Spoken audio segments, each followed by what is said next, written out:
참 예수님 반갑습니다. 오늘은 우리가 화나십니까? 라는 주제로 강의를 하도록 하겠습니다. 만약에 우리가 인생 살아가면서 이 화만 안 내도 우리 인생이 굉장히 평탄할 것 같아요. 근데 가끔 잘 참다가도 그냥 갑자기 한번 화가 나면은 막 모든 게 막 뒤죽박죽 되시지 않으세요? 저는 이 한국 사회를 보면은 화로 꽉 찬 것 같아. 며칠 전에 그 지하철 2호선에서 할머니 한 분이 손자 같은 그 딸을, 손녀 같은 아이를 머리채를 막 힘도 얼마나 좋으신지 그냥 막 하는 모습을 보면서 정말 우리나라에 화가 꽉 차 있구나. 우리 인생을 살아가면서 분노를 억제하지 못하고 돌이킬 수 없는 잘못을 저지를 때가 참 많아요. 홧김에 어떨 때는 부모도 죽여요. 홧김에 남편도 죽이고 홧김에 아내도 죽이고. 그래서 이 화를 잘 다스린다는 게 굉장히 중요한 것 같아요. 그럼 여러분 언제 화가 나요? 화가 나는 건 언제 화가 나냐면 무시당할 때.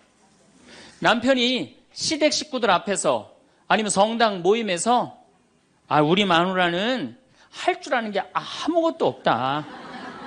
얼굴이 잘생겼나, 음식을 잘하나, 성격이 좋으나, 마음에 드는 게 하나 없다고 정말로 남편이 구박하면은 정말로 속에서 부글부글 끓죠. 예, 내가 누구한테, 남편뿐만 아니라 다른 사람한테 내가 무시당할 때 우리는 화가 나요. 여기서 분노가 끌어올리죠. 또 남편들은 또 언제 화가 나요? 이 세상에서 아내한테 구박받을 처럼 화날 때가 없는 거예요. 당신 월급이 얼마냐? 우리 뭐 먹고 사냐? 누구 남편은 마누라 밍크코트 해줬대더라. 막 이러면은 남편도 막 홧김에 눈이 확 돌아가는 거죠. 여러분들도 남편, 아내 말고 또 누구한테 화날 때, 누구한테 무시당할 때 화가 나느냐면은 자식한테 무시당할 때 화나는 거예요. 더욱이 기가 막힌 거는 5살, 6살짜리한테 무시당하면요, 막 끌어올라요. 여러분들, 5살, 6살짜리가 막 엄마 말 안 듣고 살살 거짓말 시키면 화나요, 안 나요?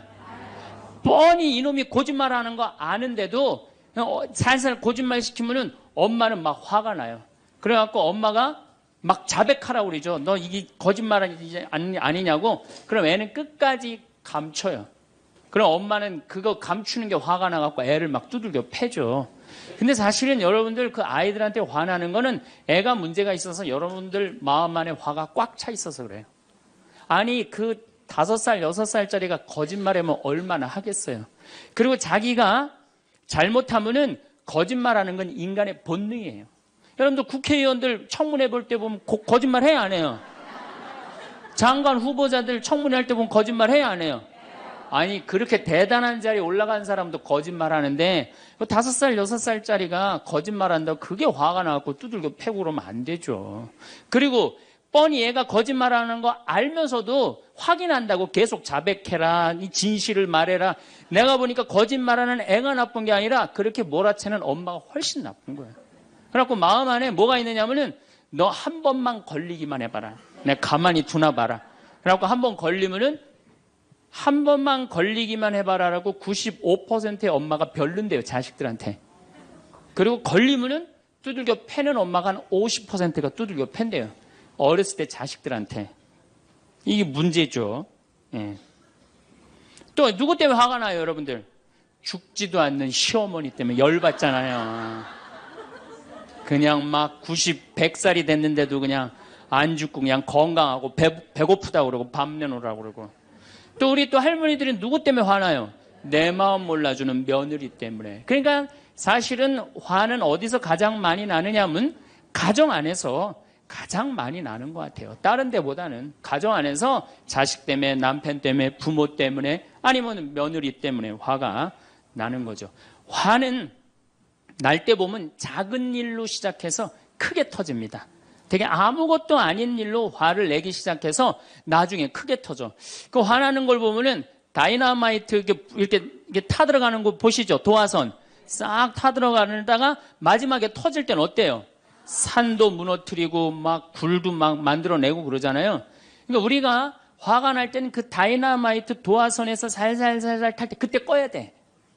그게 끝에 가갖고 이게 터질 때까지 나를 복구 기다리고 있으면 나중에 큰일 납니다.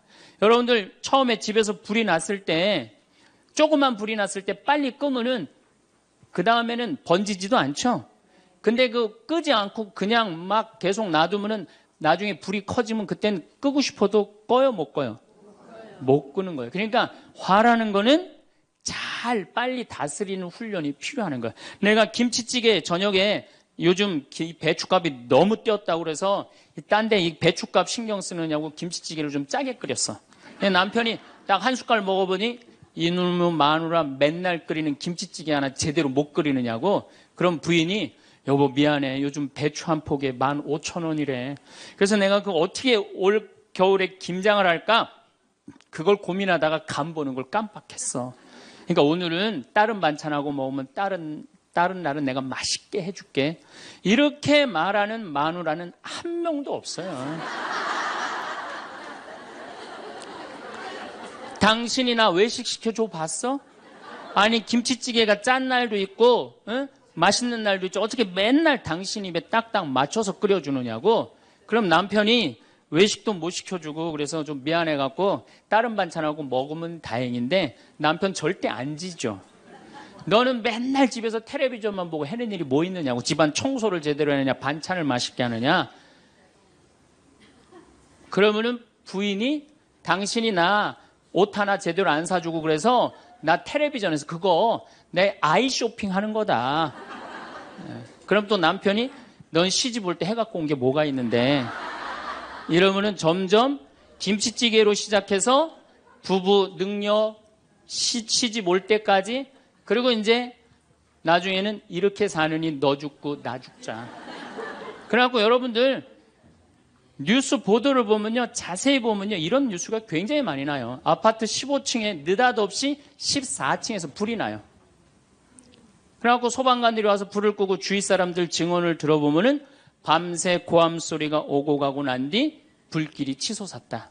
그러니까 이제 홧김에 이렇게 사느니 너 죽고 나 죽자. 그래서 이불 방 한가운데다 갖다 놓고 석유 뿌리고 그리고 불 지르는 게 방화의 14%래요. 홧김에 지르는 불이 14%래요. 그 다음에 이 화라는 단어를 보면 불화자야. 여러분들 화가 나면 막 불이 나는 거야, 속에서.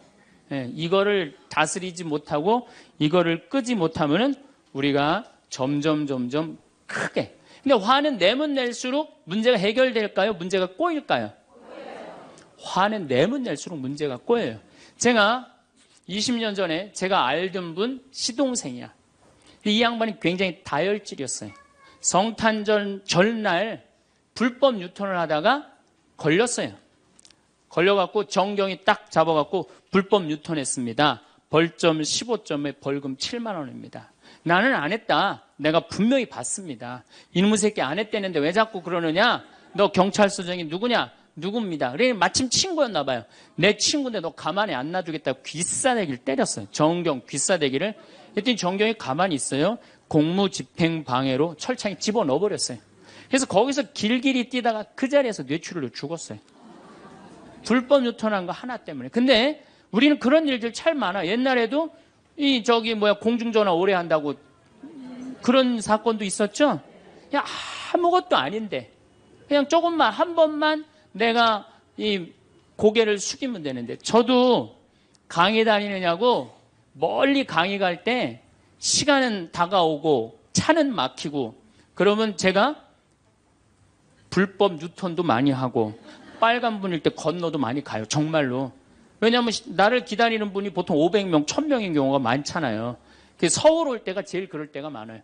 딱 걸리면은 저는 딱 문 내리고 로만 칼라 딱 보여주면서 제가 뭐라고 그러냐면 정말 미안하다. 내가 불법 유턴한 거, 내가 신호 어긴 거 인정한다. 그렇지만 내가 강의가 있어서 그러니까 좀 잘 좀 봐줘라. 그런 경찰들이 대부분은요, 침 뱉은 거, 안전벨트 안 한 거, 벌점 없는 걸로 끊어주지 굳이 그거 벌점 매기면서 끊어주는 경찰 없어요.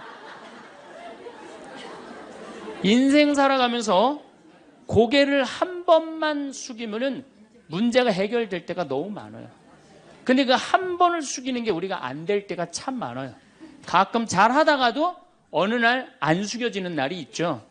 그거를 숙이는 것을 훈련이 된 사람이 성숙한 사람이에요.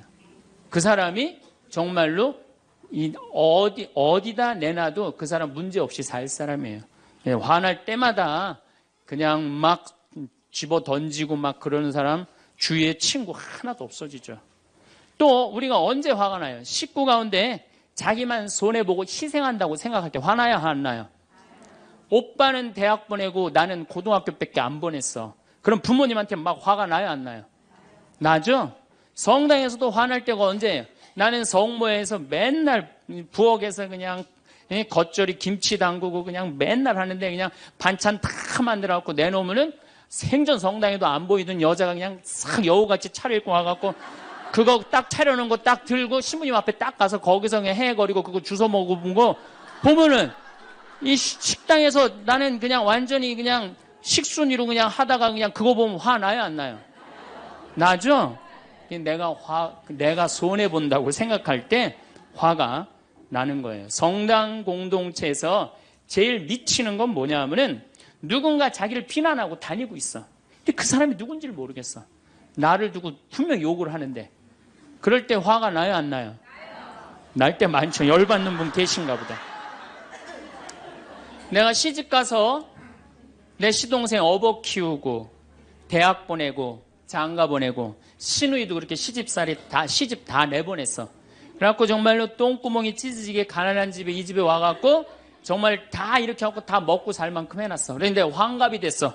그래갖고 야, 내가 시집 와갖고 그렇게 잘해줬는데 내 환갑 때 다이아 반지를 해갖고 올 것이냐, 유럽 여행 티켓을 갖고 오실 것이냐 기다리고 있는데 시동생 시누이들이 딱 환갑 때 왔는데 10만 원 봉투에 딱 넣어갖고 왔어. 그거 보면 열 받아요, 열 안 받아요? 열 무지하게 받죠. 네. 그래갖고 내가 너희들하고 인간관계를 갖나 봐라. 그리고 인간관계 끊고 사는 사람들도 많아요. 해준 게 돌아오지 않을 때. 그렇죠? 내가 잘해줬는데 돌아오지 않을 때. 근데 우린 살아가면서 여러분 이제까지 은혜 받은 만큼 다른 사람한테 은혜 갚으셨어요? 저는 신부 되기까지 많은 신부님들, 많은 수녀님들, 많은 교우들이 저를 도와줬어요. 근데 신부 돼갖고 일일이 그분들한테 쫓아다니면서 다 감사했는가? 생각해보니까 다 하지 못했더라고요. 나도 다 감사하지 못했는데 내가 그 감사를 받지 못한다고 화낼 필요는 없지 않는가, 그런 생각이 들어요. 제가 신학교 다닐 때 우리 학장 신부님이, 돌아가신 배문환 신부님이 영성훈화 할 때 아주 이해하지 못하는 훈화를 꼭 하셨어요. 여러분들은 본당 신부가 돼갖고 교우의 40%만 지지를 받아도 여러분들은 성공하는 신부입니다. 근데 전 신학생 때 이해가 안 갔어요.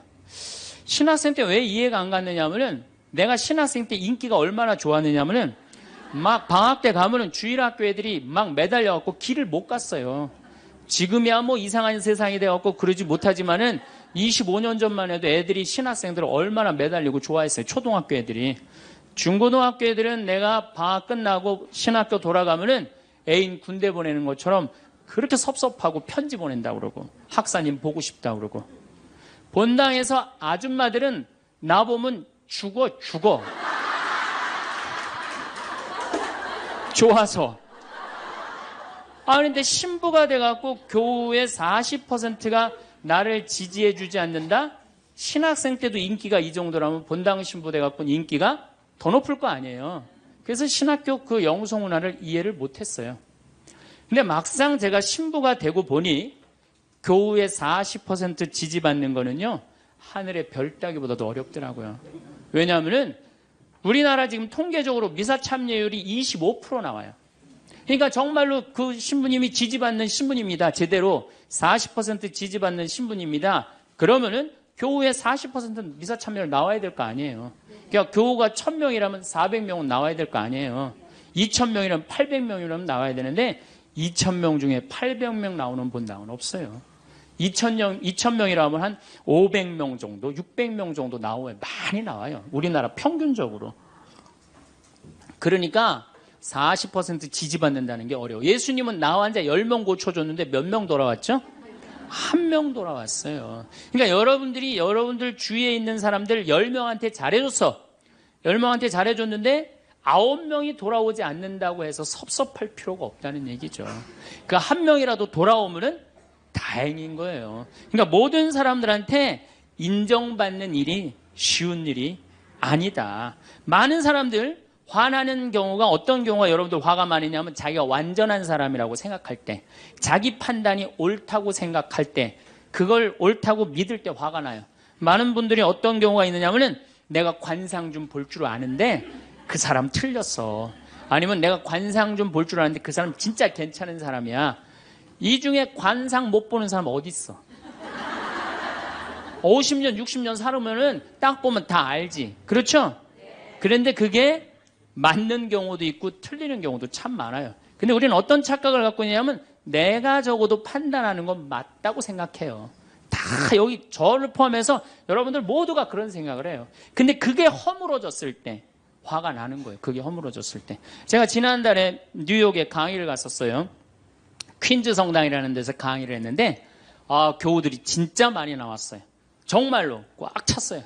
강의를 하는데 정말로 반응이 아주 좋더라고요. 강의가 끝나고 이제 본당 신부님하고 사제관을 올라가는데 따라오는데 이게 한국 사람이 안 따라오고 미국 여자가 따라오는 거예요. 미국 여자가 따라와갖고 그러는 거예요. 신부님, 자기가 신부님 강의를 한국말을 잘 못 알아들어서 잘 알아듣지는 못하지만은 너무 감동을 받았다고. 신부님은 정말로 하느님의 사람이라고. 나는 듣다 내 강의를 정말로 감동받다 못한 미국 여자까지 내 강의를 감동을 받는구나.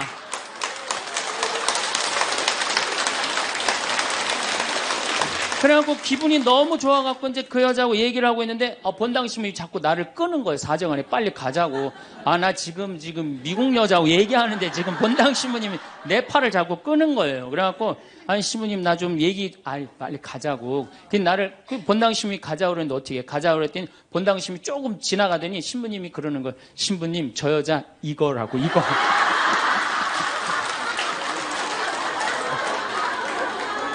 한국에서 강의만 오면은 강의 오는 신부님한테 쫓아다니면서 저런다고. 난 내가 강의 잘해갖고 그런 줄 알았더니 쫓아와갖고 그냥. 내가 성당 봉사한다고 해서 모두가 나를 알아봐 줄 거라고 착각해서는 안 됩니다. 성당에서 열심히 봉사하는 우리 형제 자매님들 가운데 요셉 형제 없으면 우리 성당 쓰러져. 마리아 자매님 없으면 우리 성모에 없어져. 우리 데레사 자매 없으면 성가대 없어져. 그 말 믿지 마세요. 없어져도 성당 잘 돌아가요. 성가대에서 데레사 자매 빠져도 오히려 더 잘 돼.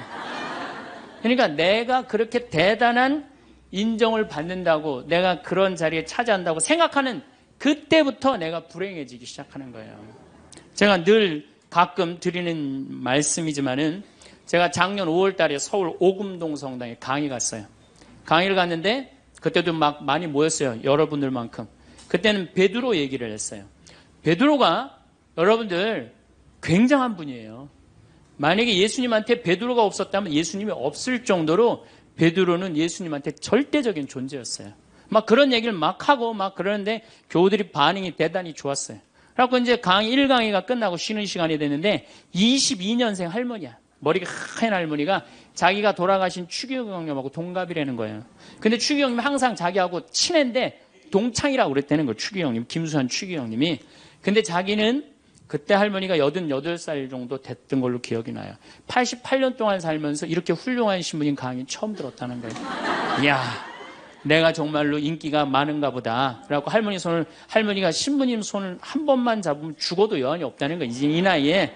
그래서 할머니 감사합니다. 그리고 할머니 손을 잡았는데 이 할머니 하시는 말씀이 난 오늘 우리 차동엽 신부님 손을 잡아서 죽어도 여한이 없다는 거예요. 차동엽 신부님 손을 잡아서.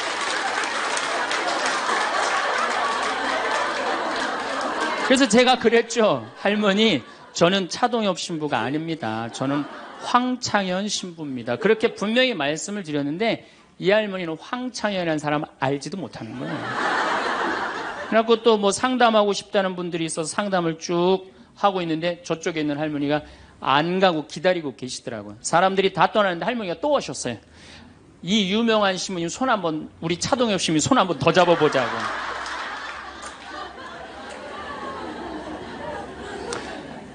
모든 사람들이 나를 인정해주지 않는다 하더라도, 모든 사람들이 나를 알아주지 않는다 하더라도 실망하실 필요 없어요. 그리고 우리가 인생 살아가면서 모든 사람이 나를 인정해주는 일은 없어요. 그러니까 여러분들 가운데 모든 사람이 나를 좋아해. 이분은 사실은 나중에 불행의 씨를 갖고 있는 분이에요. 화의 씨를 갖고 있는 분이에요. 10명 중에 몇 명만 나를 좋아해도 성공해? 4명만 좋아해도 성공한 거예요. 아니 10명 중에 1명만 나를 믿어줘도 여러분들은 실패한 인생이 아니에요. 9명은 나를 인정하지 않을 수도 있어요. 근데 가끔 나는 우리나라 연예인들을 보면 안타까워요. 연예인들 막 인기가 좋잖아요. 인기가 좋은데 막 따라다니잖아요.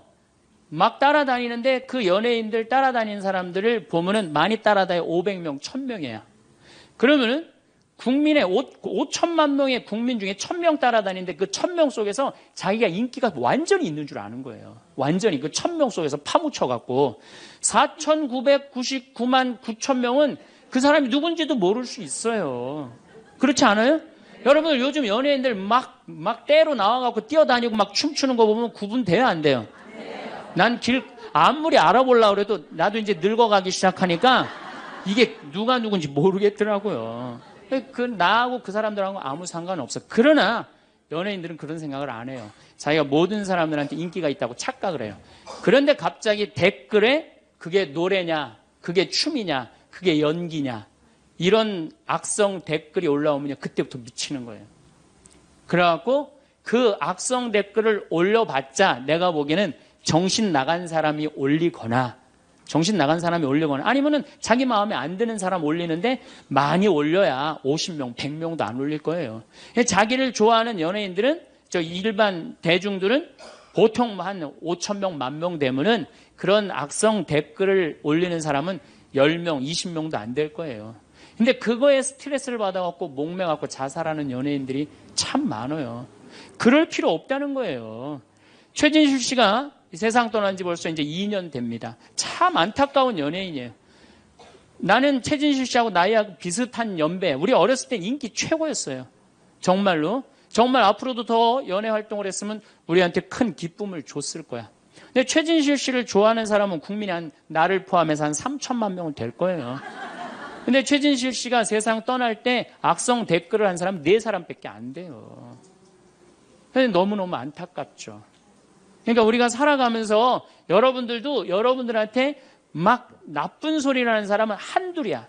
근데 그 한둘도 내가 보기엔 제정신 가진 사람은 아니다.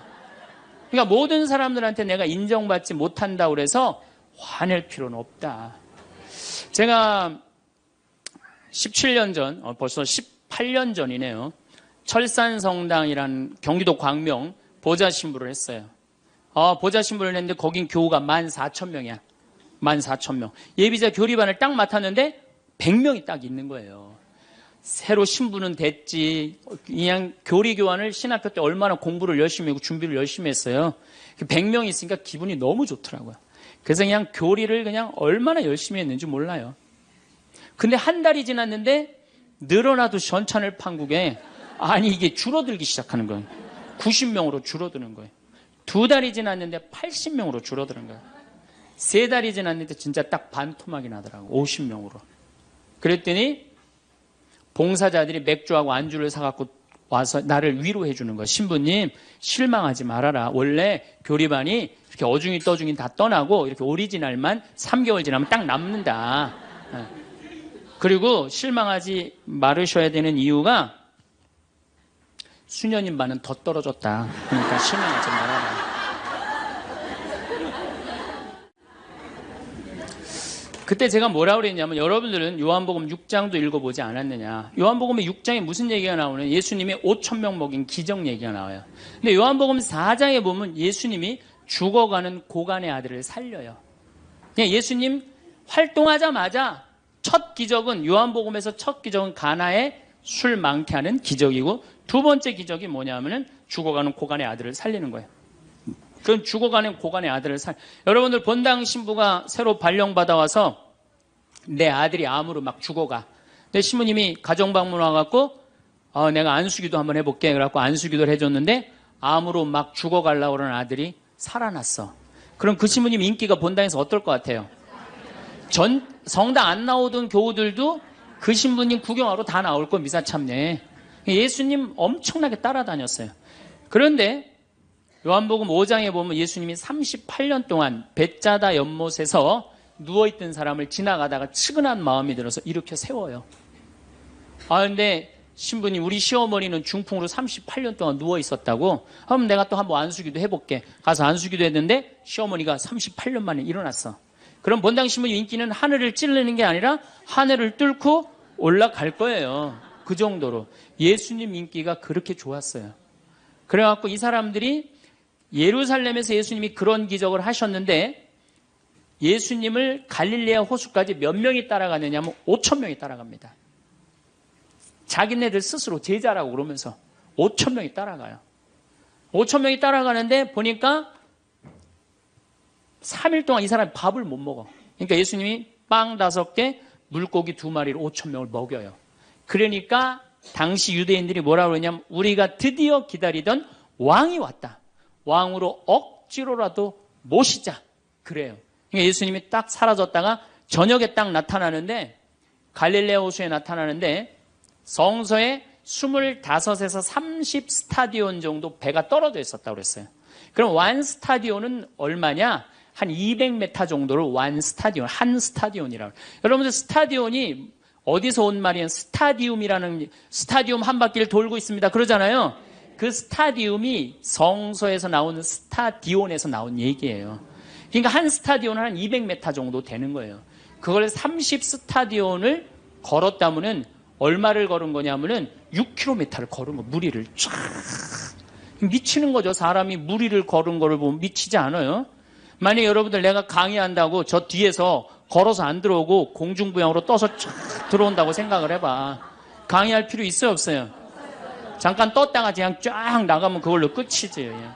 그러니까 당시의 유대인들은 예수님한테 완전히 반한 거예요. 근데 다음날 예수님이 이상한 말을 해요. 참으로 확 끼얹어요. 내가 진실로 진실로 너희에게 말한다. 너희가 사람의 아들의 살을 먹지 않고 그의 피를 마시지 않으면 너희는 생명을 얻지 못한다. 그러나 내 살을 먹고 내 피를 마시는 사람은 영원한 생명을 얻고 나도 마지막 날에 그를 다시 살릴 것이다. 내 살은 참된 양식이고 내 피는 참된 음료다. 군중들이 눈이 동그래요. 여러분들은 살 먹고 피 먹는 얘기 하도 많이 들어서 안 이상하죠? 그런데 다른 종교인들이 우린 예수님 살 먹어, 예수님 피 마셔. 그러면은 어떻게 생각할 것 같아요? 식인종 아니면 드라큘라 둘 중에 하나예요. 예수님 피 먹는 거면. 그러니까 당시의 유대인들이 뭐라고 그러냐면 이 말씀은 듣기가 너무 거북하다. 누가 듣고 있을 수 있겠는가? 그러니까 그러면서 떠나요. 그러니까 예수님이 당신의 말씀을 두고 투덜거리는 것을 속으로 아시고 그들에게 이르셨다. 이 말이 너희 귀에 거슬리느냐? 그리고 성서에 이렇게 우리에게 말합니다. 이 일이 일어난 뒤로 제자들 가운데 많은 사람이 되돌아가고 더 이상 예수님과 함께 다니지 않았다. 다 떠나간 거예요. 말을 알아듣기 너무 어렵다고. 그러니까 이제 예수님이 이제 딱 12명 딱 남아있는 거, 어떤 무식한 어부 12이 눈을 동그랗게 뜨고 예수님을 쳐다보는 거예요. 예수님이 이때 뭐라고 그러냐면은 너희도 떠나고 싶으냐. 그러니까 이 12마저 떠나면 예수님 완전히 낙동강 오리알 되는 거예요. 이때 대단한 인물이 하나 나옵니다. 누구냐? 베드로예요. 다 떠났음에도 불구하고 의리를 지킨 분이 베드로예요. 당신은 영원한 생명을 주시는 말씀을 가지고 있는데 우리가 어디를 갑니까? 그리고 예수님은 이 12하고만 다니세요. 그리고 요한복음 6장 다음에 7장에는 뭐라고 써 있느냐면은 이들이 예수님을 죽이려 함으로 예수님은 더 이상 공식적으로 돌아다니지 않고 몰래 숨어서 갈릴레아만 다니셨다고 그래요. 그러니까 이 12하고만 그냥 돌아다닌 거 죽이려고 그러니까 피해서. 그러니까 예수님 그렇게 죽어가는 고간 아들 살리고 38년 동안 배짜다 연못에 누워있던 사람 살리고 5천 명 먹이고 생 난리를 쳐갖고 막 5천 명이 따라다니다가 결국은 몇 명 건졌느냐? 12명 건진 거예요. 여러분들 5천 명 중에 12명 건진 예수님이 나요? 100명 중에 50명 건진 제가 나요? 누가 나요? 내가 낫지 않아요? 아니, 내가 예수님보다 나은데, 예비교 50명 떨어졌다고 실망할 게 뭐 있어. 나는 가끔 한심한 레지오 단장들이 있어요. 신부님, 우리 단원이 10명인데 오늘 2명밖에 안 나왔습니다. 그래서 둘이서 울면서 개응을 했습니다. 우리 레지오 해체해야 될까 봅니다. 이렇게 오는 단장이 있는데, 한심한 단장이죠. 10명 중에 2명 나왔다 그러면 20% 지지받는 단장이야. 자, 5천 명 중에 12명 남긴 예수님이 나요? 10명 중에 2명 나온 단장이 나요? 누가 나? 단장이 훨씬 나은 거예요. 또 요즘 우리나라 구역 반모임 활성화를 위해서 굉장히 많이 노력하죠. 근데 많은 경우 반장님들, 구역장님들이 실망해요. 우리 구역이 10세대인데 3세대밖에 안 나온다. 4세대밖에 안 나온다. 이렇게 실망하는 분들이 굉장히 많아요. 그러면은 10세대 중에 3세대나 4세대 나오면 이건 본당 신부보다 난 사람이에요. 예수님보다는 뭐 더 난 사람이고 실망할 필요가 뭐가 있어. 예수님 뭐라 그러냐면 너희 중에 단 2-3 사람만 모여도 내가 그곳에 함께 있겠다. 그러면 됐지 뭐 이렇게 욕심이 많아요. 그러니까 여러분들 모든 사람들한테 인정받는 건 쉬운 일이 아니고 인정받으려고 할 때 우리 인생이 피곤해지고 화가 난다 이거예요. 제가 2년 전에 평화방송에 강의를 한 2달 정도 했어요. 많이 한 것도 아니에요. 2달. 그런데 정말로 인기가 대단하더라고. 막 전화가 얼마나 오는지. 특히 천주교 교우들은 의외로 전화를 안 하더라고. 개신교 성도들이 얼마나 전화를 많이 하는지 몰라요. 신부님 너무너무 설교 좋다고. 네. 천주교 교우들은 왜 전화하느냐 하면은 천주교 교우들은 원래 입이 무겁잖아요.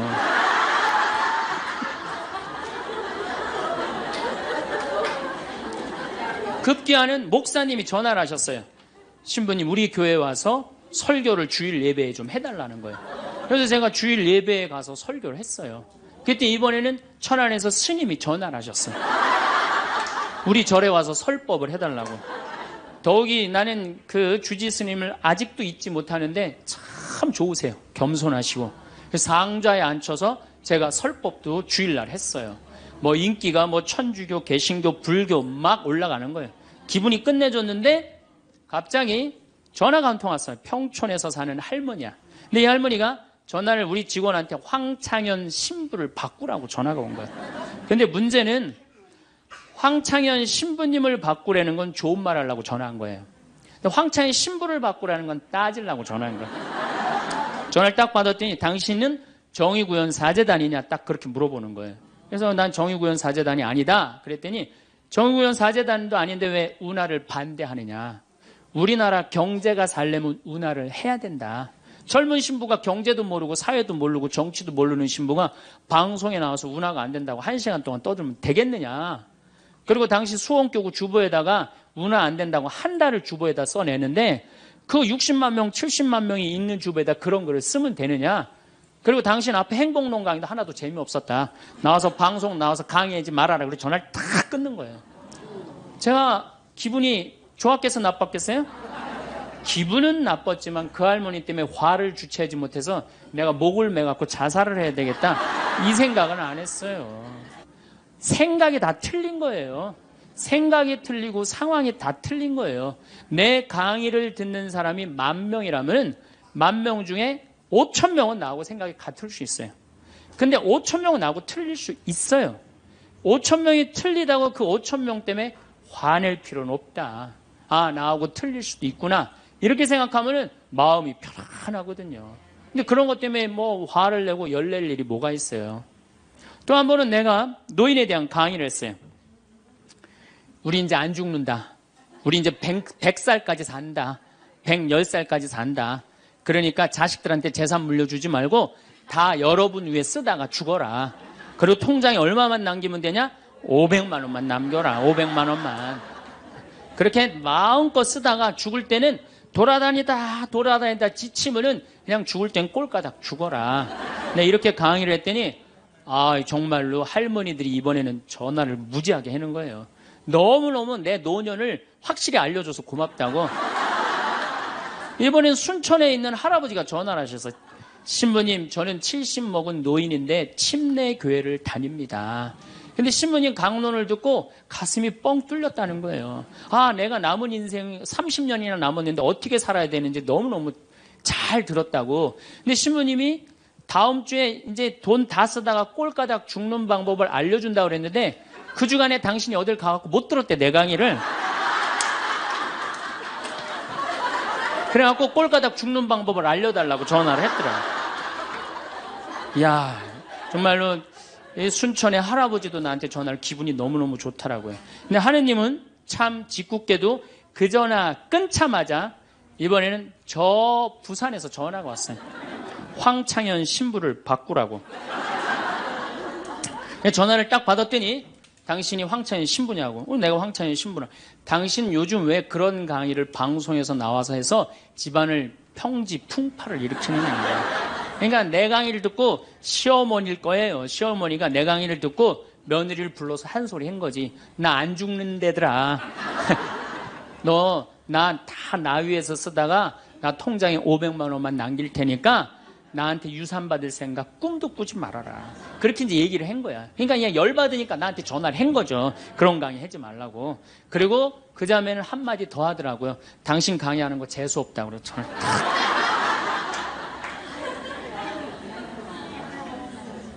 내가 그 전화를 받고 기분이 좋았겠어요? 나빴겠어요? 기분은 나빴지만 내가 화가 나고 내 감정을 주체할 정도는 아니었어요. 왜? 상황이 틀리니까. 얼마든지 내가 공격받을 수 있는 얘기를 한 거니까. 그런 다른 의견이 있을 수 있는 거예요. 그걸 일일이 다 대응하려고 그러면요, 나중에 내가 어떻게 될 것 같아요? 미쳐요. 미쳐요. 여러분들, 요즘 나는 가끔 텔레비전 보면서 총리들도, 대통령도 막 신발 막 던지고 막 결함 막 던지고 그러잖아요. 대통령한테도. 우리가 남이 나한테 평가하는 게 전부는 아닙니다. 자기 소신, 자기 확신, 자기 멋이 있으면은요, 누가 뭐라 그래도 별로 거기에 흔들리지 않아요. 근데 그냥 남들 말에 막 귀 기울이고 그냥 거기에 신경 쓰는 사람은 조금만 뭐가 있어도 화를 내고 자기를 주체하지 못하는 거예요. 루카복음 9장 51절을 보면 예수님이 사마리아를 통해 예루살렘으로 올라가려고 할 때 사마리아 사람들이 예루살렘에 간다는 이유로 예수님을 거부해요. 들어가지 못하게, 동네를. 그 동네로 지나가면 지름길로 갈 수 있는데, 그러니까 야고보하고 요한이 열받아갖고 뭐라 그러냐면 하늘에서 불을 내려다가 살러버릴까요? 얼마나 열받았으면은 하늘에서 불을 내려다가 살러버릴까요? 그래요. 근데 예수님은 이 둘을 꾸짖고 돌아가세요. 예수님도 돌아가는데 우리가 화가 난다고 그냥 열 지르는 사람마다 전부 다 정면 돌파할 필요는 뭐가 있어요? 그렇지 않겠어요? 우리도 예수님처럼 돌아갈 상황이 되면 돌아갈 줄 알아야 됩니다. 세상 사람들이 다 나를 몰라준다 해도 화낼 일도 아니에요. 공자님은 뭐라고 그러셨느냐? 진정한 성인은 자기를 몰라줘도 분노하지 않고 유유자적할 줄 아는 사람이 진정한 성인이라고 그랬어요. 내가 누군데 나를 몰라봐. 왕년에 내가 이 거리를 주름 잡던 사람인데 이 성당 지을 때 내가 어떻게 했는데 나에게 이럴 수가 있어. 내가 시집와서 똥구녕이 찢어지게 가난한 이 집 이렇게 일으켜놨는데 나를 무시할 수 있어? 이렇게 자꾸 자기 도취에 사로잡히면은요, 나중에 다른 사람하고 부닥치게 되고 잘난 척하게 되는 그런 꼴이 된다. 그런 꼴이에요. 여러분들, 반대로 모두를 사랑할 수 있어요?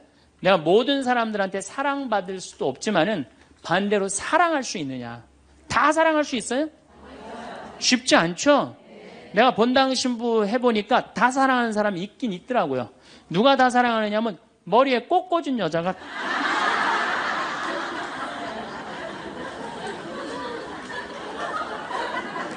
이게 모두를 사랑한다는 게 쉬운 게 아니에요. 근데 우리는 뭐에 지금 세뇌가 되어 있느냐면 성당에 나오면 어떻게 해야 된다고 생각해요?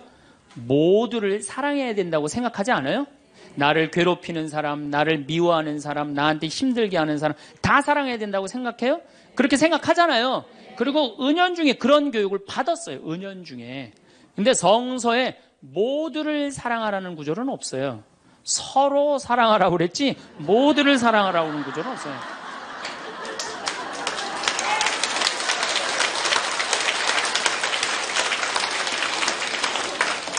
그러면은 이 모두를 사랑하는 게 얼마나 어려우느냐 요 얘기만 하고 다음 시간에 얘기하도록 하겠습니다. 사람은요 동그란 사람이 있고 네모난 사람이 있고 세모난 사람이 있고 별난 사람이 있어요.